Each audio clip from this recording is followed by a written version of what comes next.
Hello, can we start?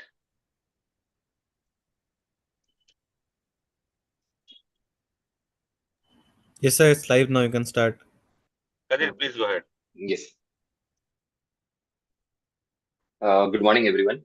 In continuation with the series which we are going with the ECMO, last classes we have seen in first class which I dealt with the physiology of ECMO in that VV ECMO, which I have covered mostly the physiology of ventilation and oxygenation and carbon dioxide elimination and less of VA ECMO physiology. But in today's class, I will be discussing more of how VA ECMO is used in cardiogenic shock, how does the physiology get altered, and what happens when the VA ECMO is initiated in the patients having cardiogenic shock and the problems associated with it, and how we can overcome or troubleshoot the problems which are associated with VA ECMO in patients having cardiogenic shock.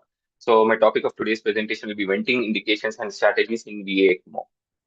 So background, I'll be discussing my topic in the background physiology, risk factors, patients who are eligible for venting, different methods of venting, and the studies which have shown benefit in patients who have undergone venting strategies in patients having ECMO, those who have suffered complications like LV distension, LV outflow tract obstruction, smoke in the LV cavity or a clot formation, and how we can prevent all these things in the next coming few slides. The acute VA ECMO initiation is for patients who are having cardiovascular shock or in other scenarios in ECPI situations. We like to support the circulation by providing rest to the heart and increasing the blood flows by initiating a VA ECMO through femoral route venous throughout drainage femoral and arterial return cannula. So it provides circulation to the different organs, prevent further landing up in dysfunction, and it also helps in maintaining the oxygenation of the body. In to start off to improve the left ventricular function, it is also that in starting the circulation, there can be a disturbances to the native LV outflow tract, wherein there will be LV distension, intracardiac aortic thrombus, and the back pressure can cause LA increase in the LA pressures and also can cause pulmonary edema, pulmonary hemorrhage because of the increase in the arterial pressures. So the retrograde flow from the femoral configuration results in increase in the afterload. As we have seen in the previous slides, the afterload, because we are giving a retrograde circulation to the femoral artery, it definitely increases the LV afterload. So that causes the difficulty in pumping of the blood from the LV cavity into the other organs. So there becomes a mixing cloud, and also it causes closure of the aortic valve because of the increase in the afterload and the stagnation of the blood in the LV cavity, and it jeopardizes the LV recovery. The main idea behind initiating VECMO is to provide cardiac rest and also to maintain the circulation. So if we are putting the patient on high flows, thinking to maintain the circulation, but at the cost of dysfunctioning the LV. So the report suggests that more than 60% of the patients demonstrate these afterload mismatch. Like when you initiate a LV, when you initiate a VA ECMO, the LV afterload, when it is increased, the native pumping of the LV cavity is coming down, and the cause there will be a difference in the functioning of the heart, and it can cause LV clot formation and all. So in these scenarios, what we call it as LV distension or LV decompression strategies, because of the distension which is happening, we have to do for a LV decompression or unloading strategies. It becomes complex, and there is also a risk of bleeding, and also when we create a circuit, they can cause limb ischemia and all. So inserting a perfusion cannula to maintain the limb perfusion and also to decrease the LV afterload, we need to have our unloading strategies. The physiological basis of distension, as we were discussing in the previous slides also, is because LV distension happens because blood is getting filled, but the LV is not able to pump. It can be because of the various factors like cardiogenic shock, maybe because of myocarditis, refractory arrhythmias, or it can be just because acute myocardial infarction. So the blood, if gets the blood gets filled into the heart, the native venous return, but the LV is not able to eject the blood. That thus it causes the LV distension, and it increases the LV and diastolic pressures. LVDP is increased. So indirectly, when LVDP is increased, we are indirectly increasing the stress on the heart. The LV wall stress gets increased, and in turns, the oxygen demand and worsening of the subendocardial ischemia, which happens. The main idea behind our patients who initiate on VA ECMO in cardiogenic shock is to decrease the LV oxygen demand and improve the LV circulation and also the endocardial ischemia, so that the patient may help in improving their cardiac function and recovery from the acute myocardial infarction. So our main idea behind for initiating the ECMO is not only to increase the circulation to the other organs of the body, but also to provide at the same time rest to the dysfunctioning heart, wherein the heart can recover early. If we increase the LV wall stress, or if we increase the LV oxygen demand because of the increase in the subendocardial ischemia, wall stress because of the increase of the left ventricular end diastolic pressure, the main idea of initiating an ECMO goes down. So many studies were done previously also. We know the ECMO shock study. We showed the harmful benefits of VA ECMO in cardiogenic shock. So the main idea is not only to increase the circulation to provide perfusion to different organs of the body, but at the same time, we need to understand the native heart also should go to rest so that it recovers faster. So what are the risk factors which can cause increase in the high afterload and LV distension, or LV more filling of the LV, increase in the LV and diastolic pressures is because of the high afterload. And we forget that when the patient is on VA ECMO, we need to keep minimal vasopressor therapy. So inadequate vasopressor therapy decreases the cardiac inotropy and all that can cause again LV dysfunction. But at the same time, we should understand that increasing a high dose of vasopressor therapy can be a double-edging sword. So complete cardiac arrest because of the incomplete venous drainage that causes LV distension. In few cases, scenarios when we go ahead without screening echo preemptively in cases of ECPR or in case of acute cardiac shock, where we are unable to quantify the aortic valve insufficiency initially, that can becomes again a risk factor for causing LV wall, increasing the LV distension because of the incomplete whenever there is a IV trying to empty out because of the aortic valve insufficiency, there will be an incomplete emptying and the gush of blood may be entering back from the aorta into the LV cavity. That itself can cause LV distension. And all the patients who are having cardiac shock or myocarditis or because of the refractory arrhythmias, they will have severe LV dysfunctions. These LV dysfunction itself, before initiating ECMO, the pre-initiation ECMO LV showing a bad LV function itself becomes an independent risk factor causing your LV cavity to get distended. And keeping the flows, we should understand keeping a higher flows just to provide perfusion to different organs of the body may not be the independent criteria for maintaining the circulation. It also at the cost of your LV dysfunction or LV recovery jeopardizing. So, and initially when we initiate an ECMO, we have to give volume, so that can cause intravascular volume overload. That also becomes a risk factor for causing LV congestion and pulmonary edema, and in turn, it can cause pulmonary hemorrhage and all. And in cases where we are unable to get the flows, at that point of the time, we try to increase the volume of the intravascular volume. That can becomes a double-edged sword, which can damage your LV function by increasing your LV preload coming to the LA, and that can cause your LV distension and LV worsening, LV function worsening. So basically, at the start of the thing, we can initially manage with high afterload by increasing the inodilator, not only inotropes or vasopressors. By keeping in inodilators, they can be helpful to some extent at decreasing the afterload. And as as far as possible, trying to match the flow rates by monitoring other things like lactate, pH, and SCVO2 and mixed venous saturations and all that can be monitored, so that our ECMO flow rates are equally balanced by keeping all these considerations rather than keeping a higher flow rates. Incomplete venous drainage, how we can prevent the venous drainage which is not having complete, it's not having because of the high PEEP. In patients who are spontaneously breathing patients, early extubation may have shown some beneficial effects in patients who are in cardiac shock, where if a patient is early extubated because of the other factors, which their lungs are good, and this can prevent your high increase in the venous drainage to the LA, that can prevent your LV distension. And monitoring the LV and diastolic pressures and LV and diastolic pulmonary capillary rate pressures plus one gas can also add extra beneficial getting values where you can measure PCWP and left ventricular and diastolic pressures, and you will be able to guide how we can optimize your LV preload. And because of the intravascular overload, which was created by iatrogenically by giving fluids when we initiate a VA ECMO, or because of the blood loss, we administer bloods and all, that can contribute to your high volume, and that can be managed by giving either by giving diuretics or by starting the patient on a renal replacement therapy in terms of continuous venovenous hemofiltration.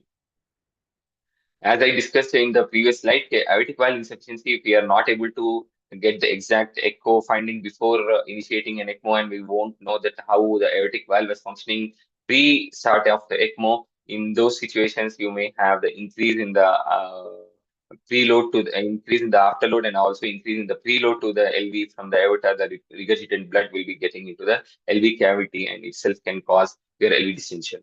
How we can correct? By decreasing the heart rate, reducing the diastolic time, and it because of the reduced diastolic time, the aortic valve will not be able to open and close, and that can cause stagnation of the blood through the aortic valve and can form a thrombus. We can at initial thing after stabilization, we can go ahead with correction if the patient is not improving, or percutaneously. Few studies have tried TAVR in patients having ECMO, but it's a complicated procedure and can cause add to a morbidity of the patient. What are which patients are more eligible for, or I rather say, which patients require venting? So when the valve is not opening, as I told, the opening of the aortic valve is not there and your blood is not able to eject out, the main how we identify that is by continuous echo screening. We should patient on VA ECMO, regular screening of the uh, heart by an echocardiography is more required to know the aortic velocity time integral, how much it is maintained, tissue, Doppler imaging. All these things show an indirect marker, okay, how your LV function is there, how your LV is distending, or your aortic valve is opening or not. To maintain aortic VTI, at least of 10 is important to prevent aortic opening and closing of the aortic valve, and to prevent your LV distension. Severe aortic incompetence, if we know that in preemptively before initiating an ECMO, if the patient is having severe AI, those patients, we should immediately after putting the patient on ECMO, we should think of venting those patients. Echo confirmed when we, as I said, smoke in the echo or echogenic contrast, which we see in the regular screening of the echo after initiation, after 1 hour, after 2 hours, when we repeatedly do an echo. If there is stagnation of the blood in the LV cavity, or if you feel a smeared clot is able to form in the LV apex and on, that is a point where you should not wait, and further, without further delay, we should start off LV venting. In patients who are developing severe pulmonary edema, pulmonary hemorrhage because of increase in the back pressures and dilating LV, like when it is progressively dilating from the initiation to the, we should see the LV trans-sectional diameter frequently, monitor it and chart it out. If it is increasing, then definitely you have to plan for LV unloading strategies. In patients who are having refractory VT, as I told, that lands up in a severe cardiac dysfunction or severe cardiac pumping dysfunction, wherein your heart being not able to pump out, in those cases, they should plan for melting. The normal pressure volume loop I want to discuss before going up further understanding of our venting strategies. This is the normal, I think I'm able to show my cursor. This is normal pressure volume loop of a normal LV. So at the start of the diastole, you can see the aortic opens, the blood fills into the LV cavity, and you get a LV volume. And then when the valve closes, your isovolumetric contraction phase starts, and then there is the ejection of the blood, and then again aortic valve closes. So this is the aortic valve closure at the start of the diastole. When aortic valve closure occurs, there will be like drop in the pressure, isovolumetric relaxation phase, and there will be filling of the LV. The volume goes up, and this is the normal pressure volume loop. And the area within this loop forms a stroke volume. When the patient is in cardiogenic shock, we know that the LV cavity is not able to pump the whole blood. So at the start of the diastole, you can see the volume which is remaining, the LV cavity is still higher, and the vertical closes where isovolumetric relaxation phase occurs, and there will be filling of the phase because of the atrial contraction, and then isovolumetric contraction phase occurs, and there is the ejection. You can see how the curves have moved from left to right. It means your LV pressure is going down and your LV volume is up, and overall the stroke volume is less.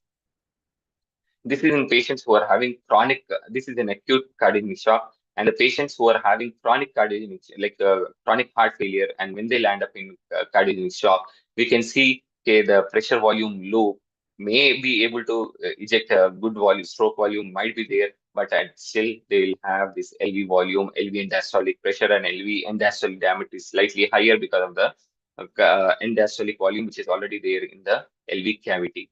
But your ejection of the blood is not happening, so there will be low ejection. So your LV pressures are still low, and the stroke volume is also lower. And the curve shifts to the right. Pressure volume loop will shift to the right. When these patients are initiated on ECMO, we can understand when you start up with a base LV volume and when there are low flows, the volume is more. And as you increase the flows, the volume goes up, but the ejection also comes down. So we can see in this pressure volume loop, this is a baseline where you are able to see a good pressure volume loop where your stroke volume is also good. But as you increase the ECMO flows, the LV end diastolic pressure goes up, and also the stroke volume comes down, and your LV end diastolic volume is also higher. So as we increase the pressures, and if your LV contractility is bad in ECMO, when we increase the when we increase the ECMO blood flows and your LV contractility is bad, you can understand through this pressure volume loop, your LV ejection and stroke volume is definitely jeopardized in these scenarios. And different pressures, the pressures, as we increase the blood flows, the pressure goes up. Sorry. The aortic pressure and left atrial pressure goes up.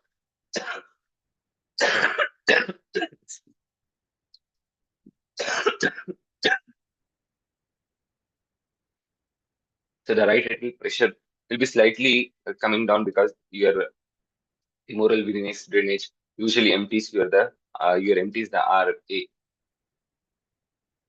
What are the different methods to vent? As I told in the previous slide, okay, there are we have medical methods where non-invasively at the start of initiating ECMO till we buy time, if the patient is going to LV distension, we can initiate medical strategies. But the only problem with the medical things will be when you increase the inotropes and vasopressors, there can be worsening of your LV function, and LV myocardial oxygen demand will go up because of the increase in the heart rate. And again, their aortic valve insufficiency can worsen because of the reduced diastolic time. Your aortic emptying will not happen, and your aortic valve will not open. So those things we need to consider whenever we are going just with medical strategies. So surgical strategies I'll discuss in in next slide.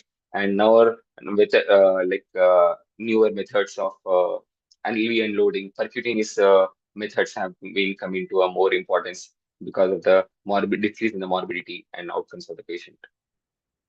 The inotropes which can be used in medical methods are dobutamine and milrinone because they act as a dilator, inodilator. And when there is an increase in the volume of the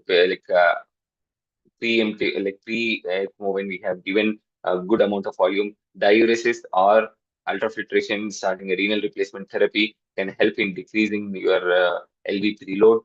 Inhaled nitric oxide, again, to decrease the LV, RV afterload and all that can cause pulmonary vasodilation, that can itself decrease your LV preload.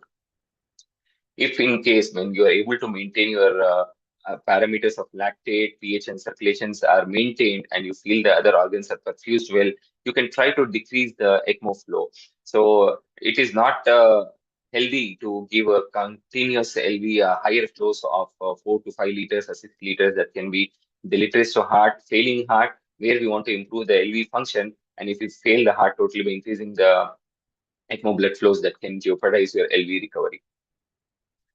When we start off inotropes, when we compare the flow volume loop, as I told, when we start off an inotrope, initially this is a normal curve, and this is the curve flow pressure volume loop, sorry, the pressure volume loop on a patient on ECMO.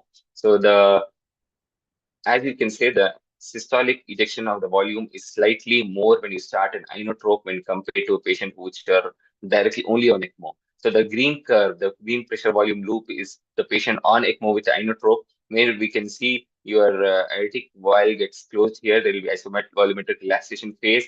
And because of the increase in the contractility of your heart, there will be slightly more pumping of the blood through the aortic valve. So you can say the stroke volume is also increased when you compare the area between the pressure volume loop as compared to the pink curve, which is for only ECMO in cardiac shock. So patient initiated on inotrope with an ECMO can see a slightly increase in your volume of the blood which is ejected from the LV cavity because of the inotropic effect.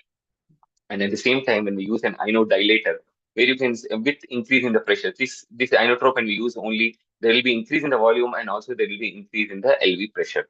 So this can be slightly deleterious, but when you use an inodilator, where we can see, this is a green loop again, when the patient is on ECMO with an inodilator, we can see that the volume of the blood is ejected, but not at the cost of increase in the LV pressure. So this can be helpful in our patients where they can decrease their LV wall stress because of the decrease in the pressures, which is nearly slightly more than the normal pressures. And even the stroke volume is slightly more better when the patient is on ECMO along with an inodilator rather than the patient only on an only on ECMO. There are different surgical techniques where we directly, when the patient is post CBP or the patient is in immediately post surgery, if the patient is having sternotomy already done, so we can directly vent your right upper pulmonary veins to LA. We plate this a cannula and then a white connector where directly it goes into the venous drainage limb. We can also vent through left atrial appendage, directly opening up into the through a sternotomy position, left mini sternotomy. You open up the you open up the thorax and just put directly a cannula into the LV apex. And also a few techniques like directly draining a cannula into a PA where you decrease the preload to the left side of the heart. All these sites are connected to a Y connector, and these goes to the venous limb and it adds to your venous flow, and thereby you are decreasing the LV volume of the blood which is going to the LA and to the LV. There was a study done by Schmack et al. He included 50 patients who were vented. They had 30 days of survival when your LV wall stress and end diastolic volume diameter was slightly lower when you decreased your when you have done a venting and when your volume was decreased. So these patients show that 30-day more survival. So this is antilateral mini thoracotomy, minimally invasive surgical vents. Another study was done by Centrofanti et al. In 2017. He took 24 patients that when venting was done, there was reduced, the RA also had reduced RA pressures and increased MAP, and the patients have improved SCVO2. Only thing is, in these patients, whoever he has included, 24 patients also had an IABP.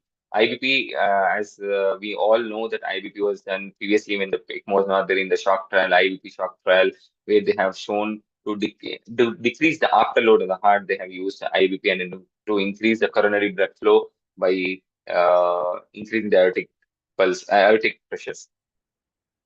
This is a image showing your cannula going to LA directly, which is causing LA venting.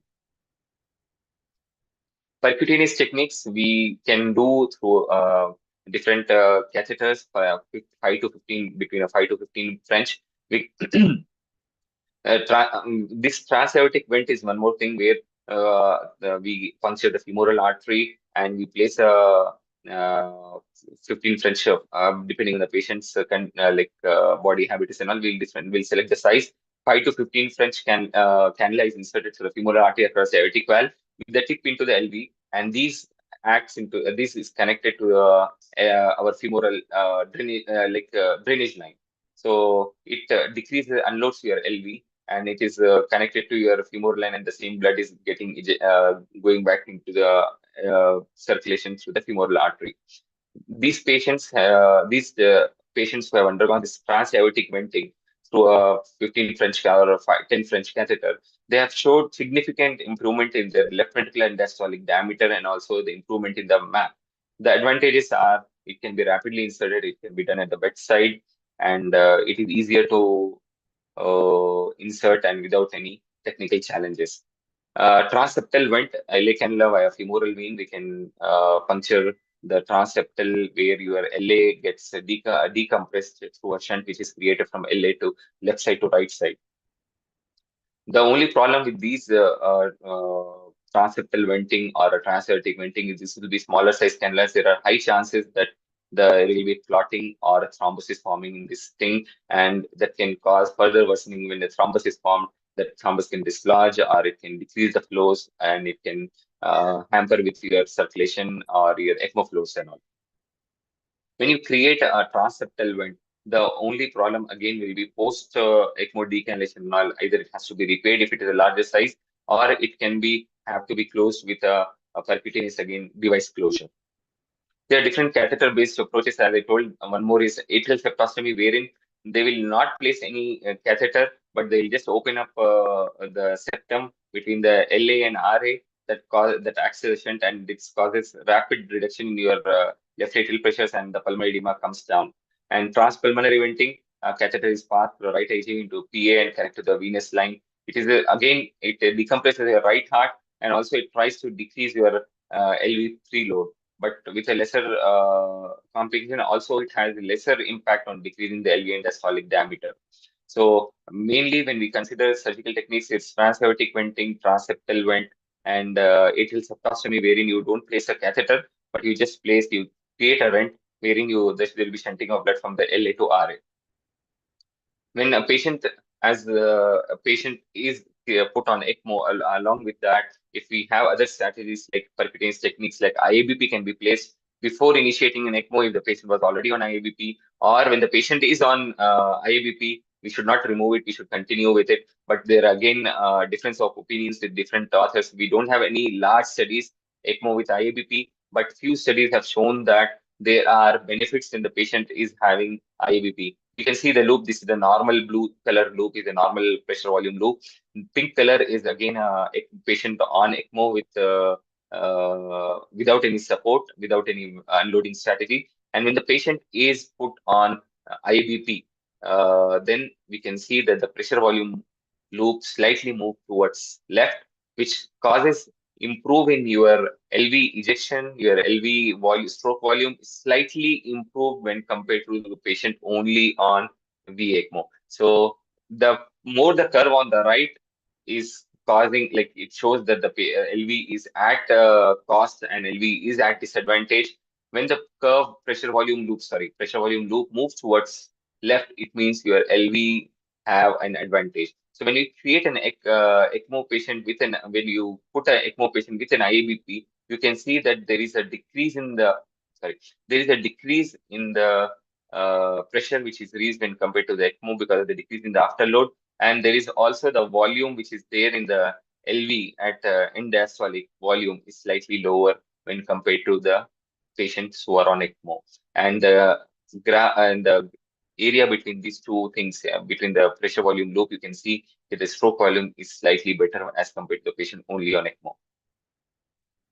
The other thing, percutaneously, which we use nowadays and has come into a more advantage is IBP, as I already told. The other ventricular assist devices which are there is Impella. IBP, as it increases the aortic diastolic pressure and reduces LV afterload, it helps in increase in the native coronary circulation, and it also decreases the LV afterload. So we have seen in the previous pressure volume loop that there is the patients who are on IBP, they have an advantage.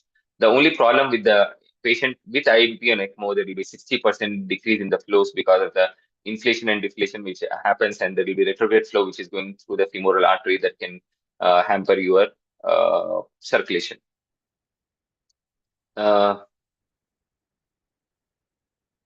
This is again when we create a surgical vents. This is the pressure volume loop.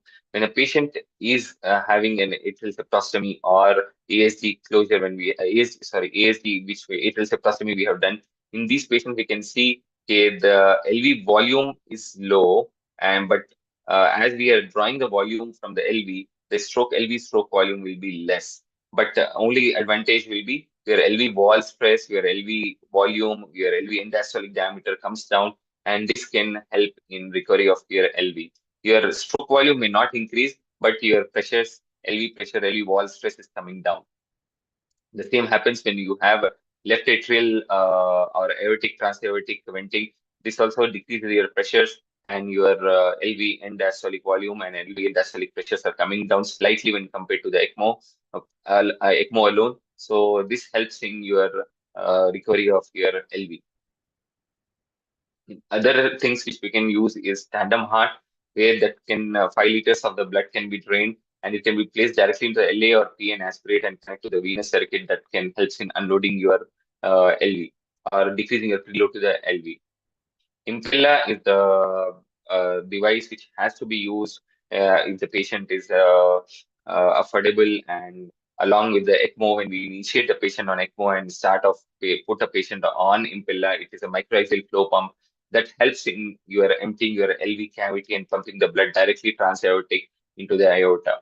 So Impella blood flows is additive to the ECMO flow, and it helps in weaning. It increases the chances of patient coming out of the ECMO sooner and recovery of your patient faster, because it prevents stasis, it prevents thrombosis of the blood at the aortic root, and it also helps in preventing your whichever LV apex smaller volume which is there in the LV apex. Also, it can pump out depending on the size of the impella. Like we have different flows, 3.5, 5, and now we have 5.5 flows also. Those patients who are put on ECMO and impella, they have shown increase in the outcome, 30-day mortality. We'll be discussing the other two major studies which were done in the US and European countries, where they have shown ECPella study where they have put up a patient early venting within a ECPella, Impella, and within 24 hours, or they also compared a study with where they have initiated a patient on ECMO and Impella within 2 hours.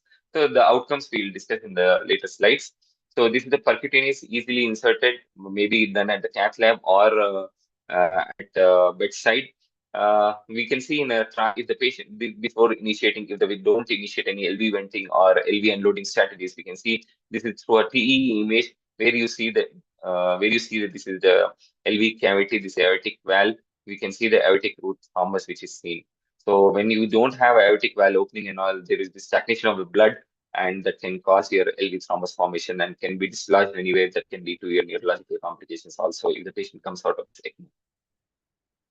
This is a schematic diagram showing your insertion of the impella, wherein you can see that the impella rotor pump is placed here across the aortic valve. The blood is pumped out directly transaortically, and like this, it goes out into the aorta. And if you want to unload the RV also, or decrease in the RV pressures also, you can have right-sided impella also, where your microaxial pump is into the pulmonary artery and it is inserted through the IVC. Tepper et al. Have done a study when they compared Equilla versus ECMO with surgical vent. There was no difference in the survival, but despite there was a reduced pulmonary artery pressures and there was decrease in the pulmonary edema, and overall morbidity and mortality was not compared in Tepper et al. Study. Paparaldo et al. Compared Equilla versus ECMO. They found that there was a lower hospital mortality and there was higher bridge to recovery or a bridge to further support. When the patient is on the pressure volume loop and the patient is on ECMO, as I told, the patient is on ECMO, your LV volume will be slightly higher, your LV end diastolic pressure is higher, your LV end diastolic volume is higher, and in isolement contraction phase, your LV end diastolic pressure goes up and your ejection happens here, and here the aortic valve closes. So the shift of the curve towards, shift of the loop towards right is indicating of bad thing. And if you put a patient directly on only on impella, you can see that it is almost like overlapping with your normal volumes. Your LV end diastolic volume is somewhere here. Then there is filling happens, your volume goes up, and it is almost similar. The blue is which is impella, and this is the normal curve. And when there's ECMO with impella, you can see that your LV volume has come down. Because your volume has decreased, your LV ejection happens less, but there will be slightly increase in the there will be slightly increase in the ejection systolic pressures. This is a similar diagram which I showed in the previous slide. And when the patient was in shock initially, the patient had a higher PCWP. And when the patient initiated on ECMO, is still the patient, because of the increase in the afterload, your PCWP doesn't come down. But when you start an ECMO with an impella, you can see that your PCWP comes down at a drastic range. So it helps in preventing your LA pressures going up higher and causing pulmonary edema. The study done by it was done in a single center study. It was done, and it showed the simultaneous veno arterial ECMO oxygenation and percutaneous left ventricular decompression therapy with Impella is associated with improved outcomes in refractory cardiogenic shock. So this study was done in the USA. It was a single center study, but not including major large number of patients. They found that inotropes, vasopressor initiation of ECMO or Impella device insertion was determined by standard protocol. And whenever the patient had a worsening, they had followed an algorithm initiation from inotropes to vasopressor, and then the shock team was there, and they used to go graded approach where from starting from inotropes to ECMO to Impella. In majority of cases, Impella was inserted within 24 hours of ECMO initiation. That was the Impella cohort. The primary outcome was 30-day all-cause mortality and 1 year all-cause mortality. Secondary outcomes were time on ECMO support, inotropic score, need for dialysis, stroke, and the features of hemolysis or major bleeding events were observed in this study. And the survival after VA ECMO safe score was based on the diagnosis, age, weight, cardiac, respiratory, and renal function was calculated, and a validated method for predicting the survival in cardiac shock in patients treated with VA ECMO. And also they calculated inotropic score because the different inotropes were used. So inotropic score was calculated, and it was helpful in facilitating the comparison because different patients have different use of inotropes. So they standardized as the inotropic score, which we use in ECMO patients, that was calculated and was used for comparison. The standard baseline characteristics were not different in both the groups, and patients who are just on VA ECMO and the patients with VA ECMO and Impella. The outcome was like after 30 days after VA ECMO implantation, 45 patients died with a cumulative mortality rate of 68% if the patient was only on VA ECMO. And the patient was who was put on Impella along with VA ECMO, they compared the mortality and that was significantly lower. It came around 48%. The overall 1 year mortality were 79% was a bit higher. And in Impella group, it was when compared to ECMO, the patient had lower rate of mortality. This is a graph. When we see that when the patient, if this is the patient only on VECMO and this is the patient on VECPella. So we can see that the overall cumulative survival was higher in patients who are on VECMO at the day 30. The cause of death in those all patients were similar. Multi-organ failure was slightly higher in patients who are only on VECMO, and the other things were comparable, like ventricular fibrillation, CNS function, or bleeding in patients who were on ECMO and ECPella. Clinical outcomes, as I said, there was a slight improvement in the patients who were on ECPella. The risk factors are comparable. They were less like similar. I mean, hemolysis, bleeding, and all. Creatinine going up, a patient requiring RRT were slightly comparable in both the groups. In terms of inotropic support, as I told, there will be inotropic score we were calculating when the patient was initially started on day one with ECPella and VECMO. The inotropic score was similar in both the patients, but in day 2 and day 3 subsequently, your inotrope requirement came down drastically in the patients who were on ECPella. So of the 36 patients, VECMO majority was 56% required another form of mechanical support, like post decannulation, like in terms of IBP or temporary RVAD or LVAD, and 31% required inotropic supports, and 13% of the patients didn't require any support. In ECPella group, 20% needed another form of mechanical circulatory support, and 55% maintained on Impella or inotropes alone when the ECMO was when the patient was decannulated from ECMO.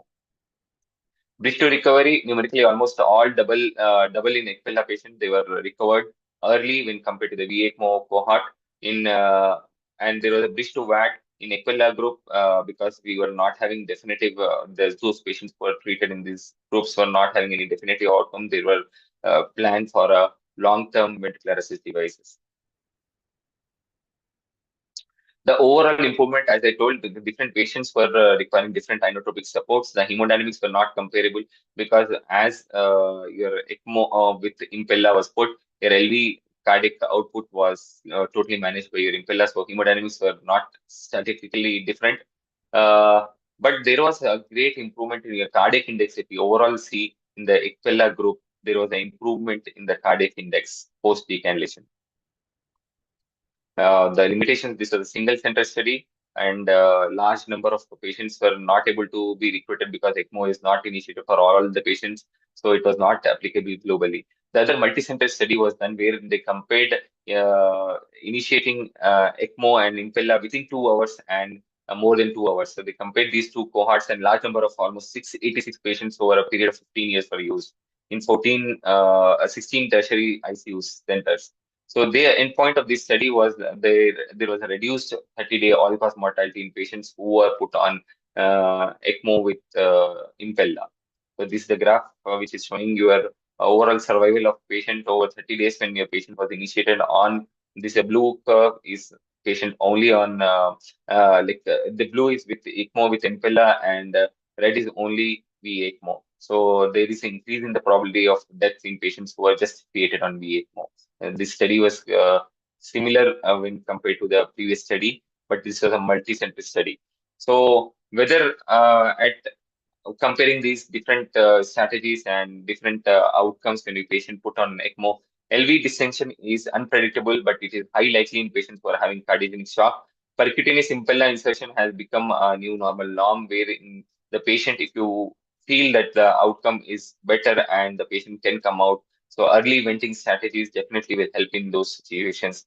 Uh, the less inotropes we use, there will be better probability of survival, because we have seen that the increase in the afterload or increase in the oxygen demand may be associated with poor outcomes of the patient.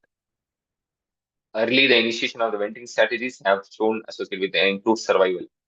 So, what all things we need to look in the future for is cost effectiveness? Which technique is usually cost effective? What type of patients we can include into a Ecfella group, or percutaneous transaortic or transvenous venting through the femoral vein or femoral artery? If you are putting a transaortic vent, you have to go to the femoral artery, and if you are doing a transatrial puncture, and you have to go to the femoral vein and then connect to a drainage cannula.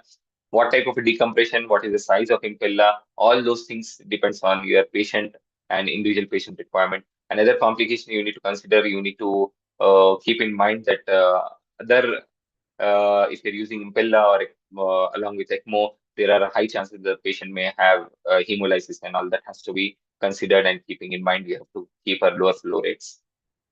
So in the end, I would say LV dilatation in the setting of ECMO is real, and we need to act swiftly and gently and in the early stages to prevent your decrease in the LV stress and LV function. We can improve by decreasing your LV oxygen demand. Equella is a viable option with a good clinical outcome based on the two studies which I have seen, and this helps in treating your patient early and early recovery of the patient, when as we have seen in the previous studies.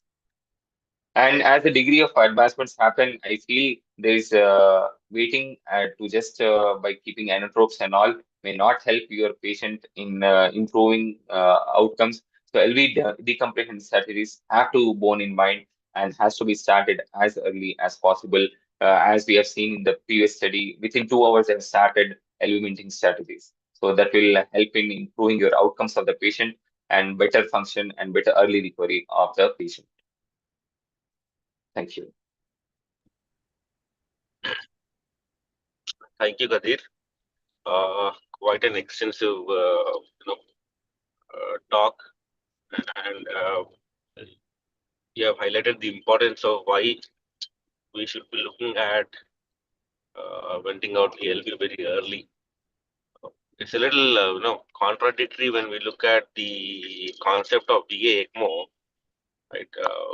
Or the idea is basically to give adequate rest to the heart. But in certain situations, the ECMO itself can add a significant afterload and can cause the further decompression of the, or of the further failure of the LV. So I think something that you need to be very, very careful about when you're putting patients on VECMO, especially peripheral VECMO, and probably a keen echocardiography done by a single person to pick up subtle changes of your LV and LA overload is something that you need to keep a very, very close watch on. Thank you, Kadir. If you have any Thank you. doubts, please do let us know, or wherever you have got, we will get back to you with the answers and solutions as soon as possible. Thank you so much. Thank you, sir. Thanks.